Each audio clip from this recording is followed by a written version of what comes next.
Hello my dear students! Welcome back to my YouTube channel. This is me once again, Teacher Tin, your math teacher for today. So if you're new to this channel, don't forget to subscribe, like, and hit the notification bell for more updates in math.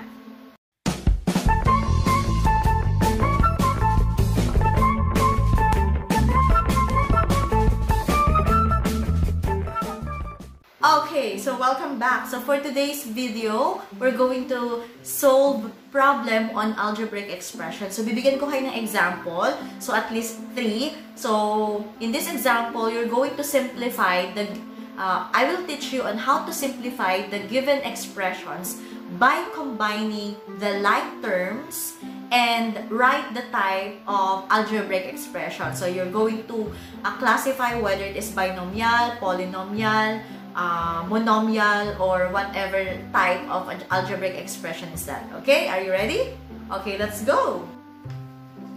Okay, again, how are we going to simplify the given expression? By combining the like terms and write the type of algebraic expression. So again, ang sabi dito, so i-combine natin siya using the like terms. So paano ba natin makikita yung mga terms? So titingnan natin yung kanilang mga variable. So, para natin mapagsama-sama sila, titingnan natin kung sila ba ay magkakaulam. Paano magkakaulam? Titingnan nyo kung pare-parehas ba sila. So, ito bang x, y cube, meron bang parehas dito sa kanila? So, ito ba? Ito ay x lang. Itong katabi niya is x squared. Parehas ba sila? So, hindi na agad. So, hindi natin sila pwedeng pagsamahin. Hindi natin sila pwedeng i-combine. So, although pareha silang y cube, kaya lang, since magkaiba yung x nila, kasi ito ay single, ito ay naka-squared, hindi pwede. So, ngayon, tingnan natin itong kabila. So, 5y cube. Y cube, pareha silang tatlo. So, ibig sabihin, same yung y nila. Kasi, naka-express siya, ang exponent niya ay 3, so pwede. Ay, ito kayang x at saka x, uy, pareha silang walang expression. So, exponent. So, ibig sabihin, pwede natin silang i-combine. And since ito ay positive at ito ay positive din, so ang ito ay plus, so pwede nating i-add itong dalawa. So, 3 plus 5, that is 8. So, anong gagawin natin dito? Ipa-plus ba natin? No. So, kokopyahin lang natin yung kanilang term. So, ang mangyayari dyan is, okay, x, y, cube. Okay? So, parehas lang. Plus, since wala na siyang katulad, ito hindi na natin siya pwedeng i-combine, kokopyahin lang natin siya. So, that is 9x squared y cubed. So, ibig sabihin, this is what we got. So, to simplify this expression, so, ito na ang ating naging final. Now, paano natin siya i-identify? Is it binomial, trinomial, or monomial? Okay, so, this is binomial. Okay, so this is binomial.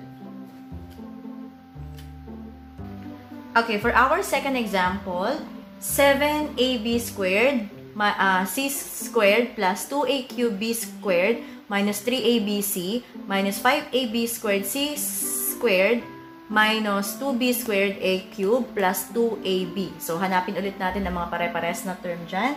So, ab squared, alin ang katulad niyan? So, hindi pwede ito kasi ito ay a cube, hindi rin ito, okay, hindi ito pwede dahil ito ay b squared, ito ay bilang. So, ito ang ito ang parehas. So, pag-a-add natin yung dalawa. So, 7 plus negative 5, and that will be 2. So, we have 2ab squared c squared. Next, 2a cube b squared, alin ba ang katulad niya dyan? So, since, meron ba siyang katulad? Ayan.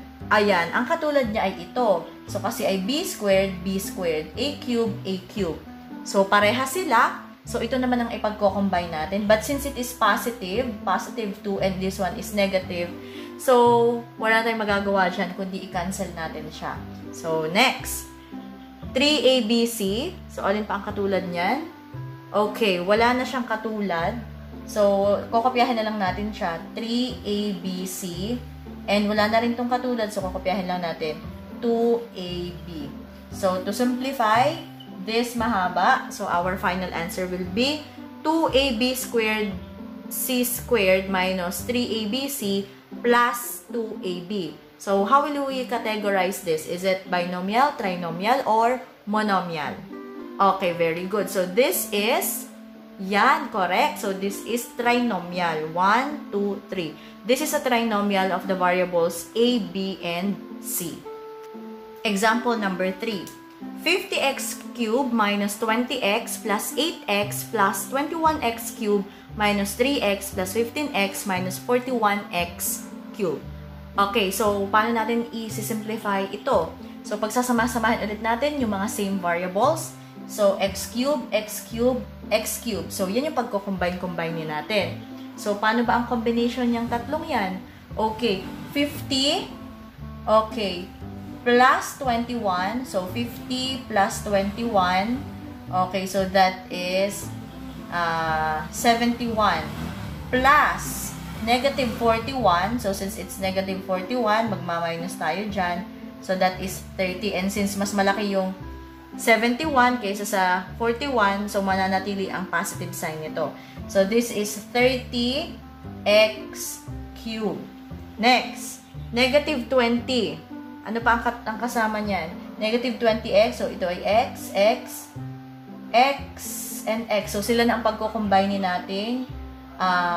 Okay, so pag pinag-combine natin to, negative 20 plus 8 minus 3 plus 15, that is 0. So, wala na. Cancel na natin lahat yan. So, ang natira ay 30x cubed, which is okay, very good. That's a monomial.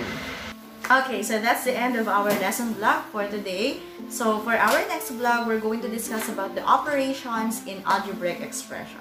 So, this is me once again, Teacher Tin, your math teacher for today. So, if you're new to this channel, don't forget to subscribe, like, and hit the notification bell for more updates in science and math.